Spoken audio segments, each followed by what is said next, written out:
Dans l'imaginaire de Tolkien, Sauron est l'ombre absolue, le maître du Mordor, celui qui inspire la terreur d'un simple murmure de son nom. Et pourtant, derrière cette image d'invincibilité se cache une faille plus subtile. Lui aussi connaît la peur. Une peur insaisissable, presque incompréhensible. Car comment expliquer qu'un être quasi divin, forgé par les flammes du premier âge, puisse trembler à l'idée d'une poignée de compagnons? Des mortels fragiles unis seulement par un serment et une mission qui semblent voués à l'échec. C'est ce paradoxe qui nous ouvre les portes du cœur même du récit. Pourquoi la communauté de l'anneau, si petite face à l'immensité de l'ennemi, incarnait-elle pour Sauron une menace plus grande que toutes les armées des hommes et des elfes? Et si vous aussi, vous souhaitez poursuivre ce voyage au plus profond des secrets de la Terre du Milieu, n'oubliez pas, abonnez-vous et laissez un like, tel un anneau de pouvoir offert à cette chaîne. Mais rassurez-vous, celui-ci ne corrompt pas. Sauron est avant tout une volonté déformée par la soif de pouvoir. Tout dans son esprit est filtré à travers ce prisme unique, la domination. Depuis sa chute, il n'a jamais conçu le monde autrement que comme un échiquier où chaque être, chaque peuple, n'aspire qu'à une chose, s'élever, conquérir, soumettre. Ce regard absolu, presque mécanique, est à la fois la source de sa force et de sa plus grande faiblesse, car en projetant sur tous ses adversaires ses propres désirs, il finit par ne plus voir ce qui les rend fondamentalement différents de lui. Pour Sauron, l'anneau unique n'est pas seulement un instrument de pouvoir, il est le pouvoir lui-même. Forgé dans le feu de l'Orodruin, il concentre une part de son essence, de sa volonté, de sa capacité à plier le monde à ses desseins. En conséquence, il ne lui vient même pas à l'esprit qu'un être qui posséderait cet artefact puisse envisager de s'en débarrasser. Pourquoi le ferait-il ? Pour Sauron, c'est une absurdité, une idée impensable. Quiconque mettrait la main sur l'anneau, qu'il s'agisse d'un roi orgueilleux, d'un mage sage ou même d'un simple mortel, ne pourrait qu'être tenté de l'utiliser. C'est, dans sa logique, une loi universelle. Le pouvoir appelle le pouvoir. Ce raisonnement l'aveugle totalement. Il imagine ses ennemis comme des miroirs imparfaits de lui-même, toujours prêts à succomber à l'appel de la domination. Ainsi, lorsqu'il aperçoit les premiers mouvements de la communauté, il ne les interprète jamais dans leur réalité. Il ne voit pas 9 compagnons marchant vers l'est avec l'intention de détruire l'anneau. Non, il voit un stratagème, une diversion, une lutte de factions pour savoir qui, à la fin, revendiquera l'anneau et s'en servira pour le défier. Cette erreur fondamentale explique en partie son attitude face aux événements. Lorsqu'il soupçonne l'existence d'un porteur, il imagine que cet être cherche à cacher l'anneau pour mieux le brandir au moment opportun. Quand il perçoit Aragorn, héritier d'Isildur, il croit voir le retour d'un roi assoiffé de gloire, prêt à revendiquer le trône et l'anneau ensemble.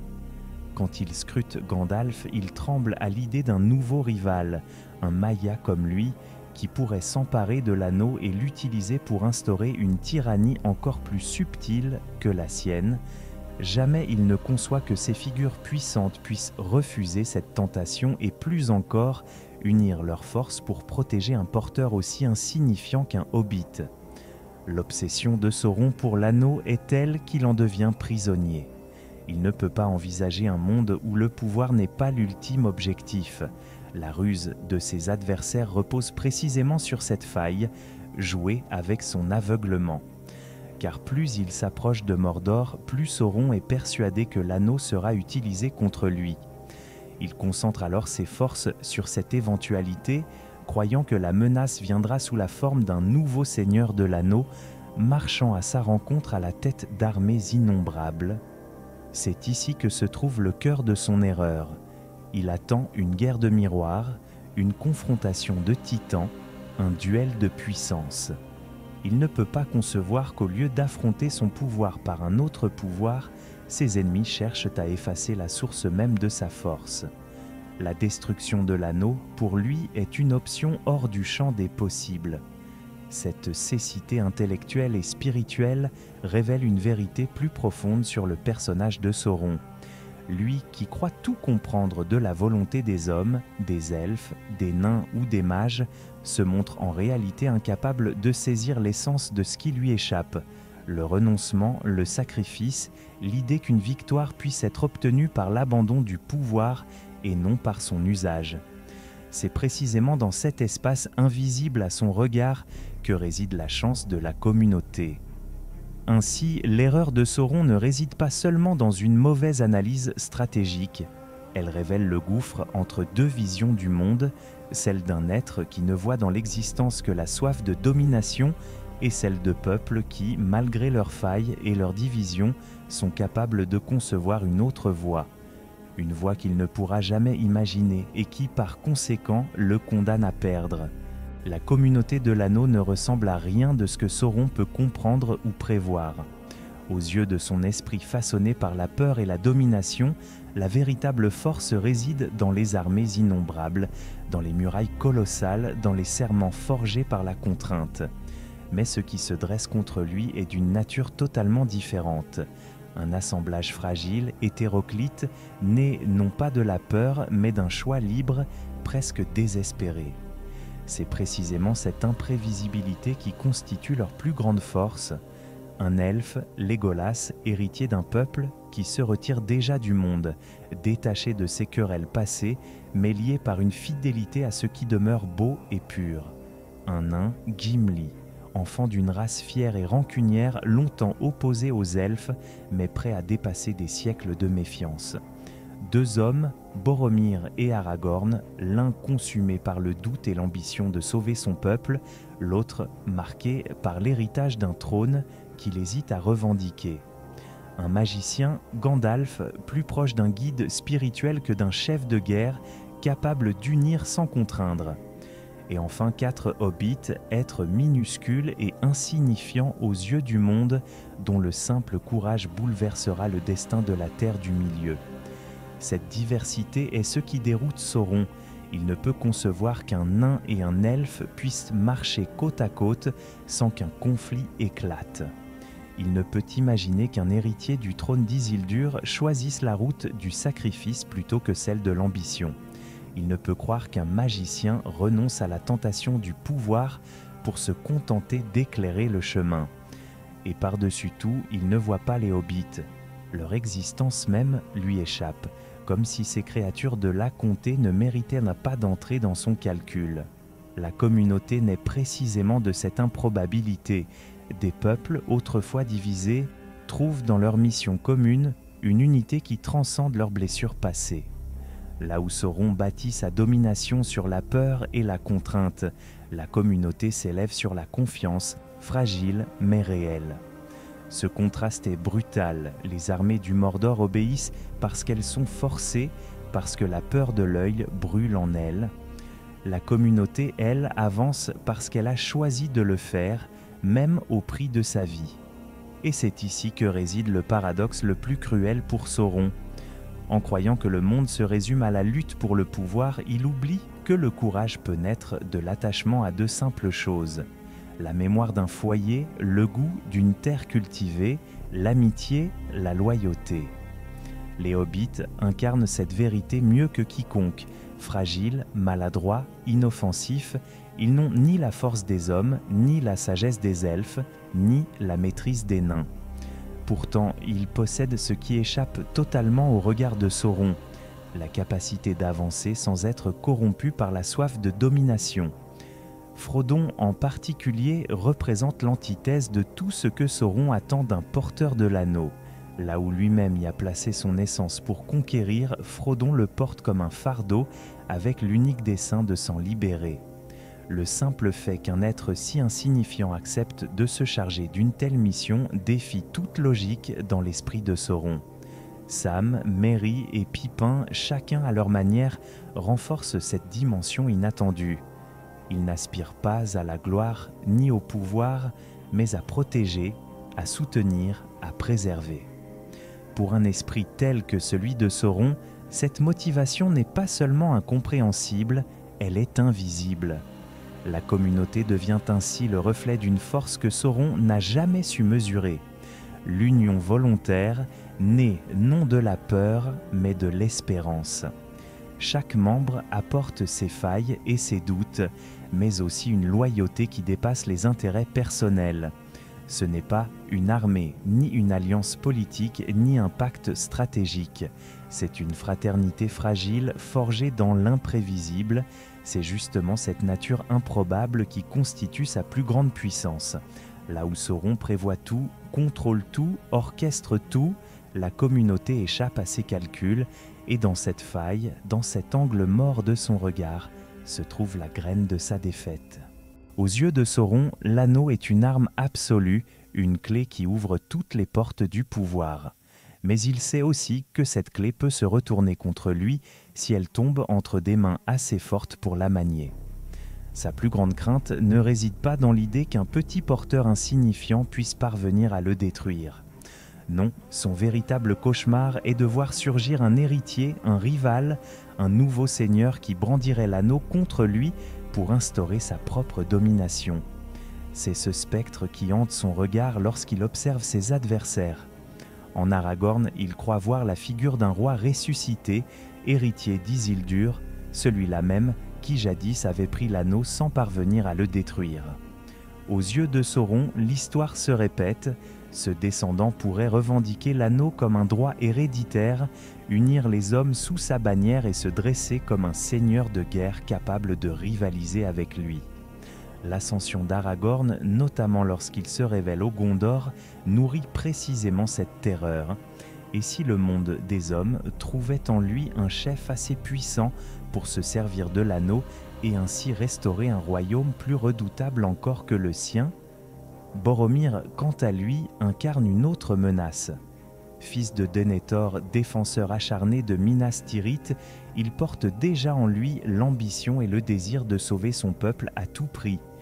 Pour Sauron, un homme comme lui ne pourrait qu'être tenté d'utiliser l'anneau comme une arme, d'en faire un outil de survie et de victoire. Dans cette logique, Boromir représente l'image parfaite du successeur potentiel, un guerrier noble mais vulnérable à la tentation. La chute tragique de Boromir ne fait que confirmer la justesse de cette intuition, même si elle échappe à l'œil de Sauron. Gandalf, lui, est sans doute la figure qui inspire la plus grande crainte, car Sauron le sait, le magicien n'est pas un simple mortel. Il est un Maia, un être de la même essence que lui, façonné par les flammes de la création. Si Gandalf venait à s'emparer de l'anneau, l'équilibre des forces serait brisé. Sauron redoute la possibilité qu'un esprit aussi ancien et puissant, mu par des intentions qu'il ne parvient pas à cerner totalement, puisse se dresser comme un rival égal. Dans son esprit, Gandalf pourrait devenir une version purifiée de lui-même, un seigneur de l'anneau qui, au lieu de plier le monde par la terreur, le gouvernerait par une lumière contraignante, une tyrannie du bien qui n'en serait pas moins absolue. Et au-delà de ces figures, Sauron ne peut ignorer l'ombre de Galadriel. Même si elle n'est pas directement membre de la communauté, elle représente à ses yeux une menace latente. Reine ancienne, détentrice d'un des 3 anneaux des elfes, dotée d'une sagesse redoutable et d'un pouvoir qui transcende les âges, elle pourrait, en s'emparant de l'anneau unique, devenir une souveraine dont l'autorité s'étendrait sur tous les peuples libres. Pour Sauron, une telle perspective est terrifiante. Il voit en elle non pas une alliée potentielle de ses ennemis, mais une concurrente capable de bâtir un empire lumineux qui écraserait le sien. Ainsi, dans chacun des visages qui composent tout gravite autour de la communauté, Sauron projette l'image d'un successeur possible, d'un futur seigneur de l'anneau. Il ne voit jamais le désintéressement ni la volonté de protéger sans dominer. Il interprète leurs gestes, leurs hésitations, leurs choix à travers son propre prisme, celui d'un monde où chaque être, tôt ou tard, cherche à s'élever au-dessus des autres. C'est précisément cette peur d'un héritier qui détermine sa stratégie.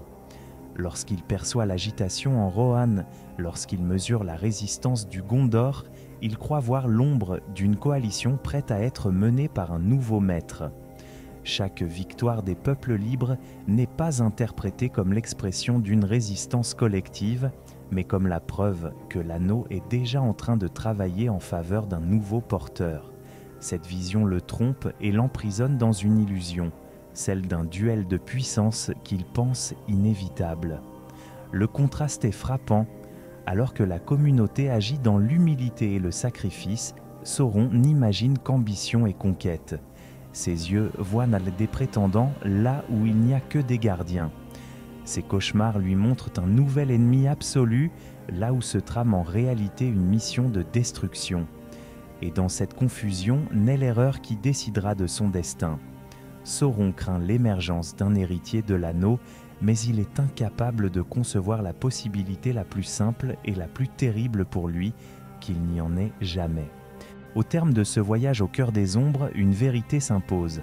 La peur la plus profonde de Sauron n'était pas dirigée contre une armée, ni même contre un rival puissant. Elle était tournée vers une force qu'il ne pouvait pas saisir, une force qui lui échappait totalement, l'altruisme. Là où lui ne concevait que conquête et domination, ses adversaires portaient en eux une logique radicalement différente, presque inconcevable pour son esprit corrompu, la volonté de renoncer, de protéger, de se sacrifier. La communauté de l'anneau, avec ses failles et sa fragilité, incarne précisément cette puissance invisible. Ce n'est pas une force que l'on peut mesurer en nombre, ni un pouvoir qui s'impose par la terreur. C'est une énergie née de la confiance, de la loyauté et de la solidarité. Une force tissée dans les liens d'amitié et dans le courage de ceux qui n'ont rien à prouver, rien à conquérir, si ce n'est la sauvegarde d'un monde qu'ils aiment. Tolkien nous rappelle, à travers ce contraste, que la puissance brute n'est jamais invincible. Les ténèbres ne craignent pas les armes ni les murs, mais bien l'imprévisible lumière de ceux qui refusent de céder à la tentation. Là où Sauron ne voyait qu'ambition et rivalité, la communauté a choisi une autre voie, celle du renoncement, du sacrifice et de la foi en quelque chose de plus grand que soi. C'est dans cette incompréhension totale que réside sa défaite. Car l'œil qui voit tout n'a pas su voir ce qui comptait vraiment, la main d'un hobbit tremblant avançant pas à pas vers la montagne du destin, non pas pour brandir un pouvoir, mais pour le détruire. Et si vous souhaitez continuer à explorer ces mystères et ces leçons que Tolkien a semées dans son œuvre, rejoignez cette aventure, abonnez-vous à la chaîne et laissez un like. Après tout, même les plus petits gestes peuvent changer le cours du destin.